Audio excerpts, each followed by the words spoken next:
Mathura high school Ichalkaranji इथं इयत्ता 10वीचा निरोप समारंभ उत्साहात संपन्न। इचलकरंजी तालुका हातकणंगले जिल्हा कोल्हापूर येथील मथुरा हायस्कूल इचलकरंजी इथे इयत्ता 10वीच्या विद्यार्थ्यांचा निरोप समारंभ सोमवार दिनांक 16 फेब्रुवारी रोजी सायंकाळी 4 वाजता उत्साहात व भावनिक वातावरणात पार पडला। कार्यक्रमाचं आयोजन शाळेच्या वतीनं करण्यात आलं होतं। कार्यक्रमासाठी प्रमुख पाहुणे म्हणून शाळेचे माजी विद्यार्थी तथा पोलीस अधिकारी विनायक मसाळे सर उपस्थित होते। त्यांनी विद्यार्थ्यांना मार्गदर्शन करताना परिश्रम, शिस्त आणि सातत्य यांचं महत्त्व अधोरेखित केलं। जीवनात यशस्वी व्हायचं असेल तर मोठी स्वप्न बाळगा आणि त्यासाठी चिकाटीनं प्रयत्न करा असा प्रेरणादायी संदेश त्यांनी दिला। त्यांच्या भाषणानं विद्यार्थ्यांमध्ये आत्मविश्वास व सकारात्मकता निर्माण झाली।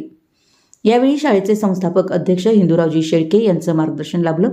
तसेच कार्यवाहक विवेक शेळके सर यांची प्रमुख उपस्थिती होती। शाळेचे मुख्याध्यापक श्रीकांत चव्हाण सर यांनी विद्यार्थ्यांना आगामी बोर्ड परीक्षेसाठी शुभेच्छा देत आत्मविश्वासानं व प्रामाणिकपणे परीक्षा देण्याचं आवाहन केलं। कार्यक्रमास डी.बी. पाटील सर, युवराज Kothale sir, Sandeep Warke sir, Sanjay Mane sir, Archana जोग मॅडम, नंदिनी कुंभार मॅडम तसेच सर्व शिक्षकवृंद उपस्थित होते। 10वीच्या विद्यार्थी-विद्यार्थिनींनी आपल्या मनोगतातून शाळेतील अविस्मरणीय क्षणांना उजाळा दिला।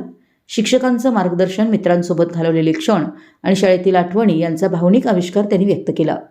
निरोपाच्या क्षणी अनेकांच्या डोळ्यातून आनंदाश्रू तरळले आणि वातावरण भारावून गेलं। कार्यक्रमाचं सूत्रसंचालन व आभार प्रदर्शन शिक्षकांनी केलं। मोठ्या संख्येने विद्यार्थी-विद्यार्थिनी उपस्थित राहून कार्यक्रमाला उत्स्फूर्त प्रतिसाद दिला।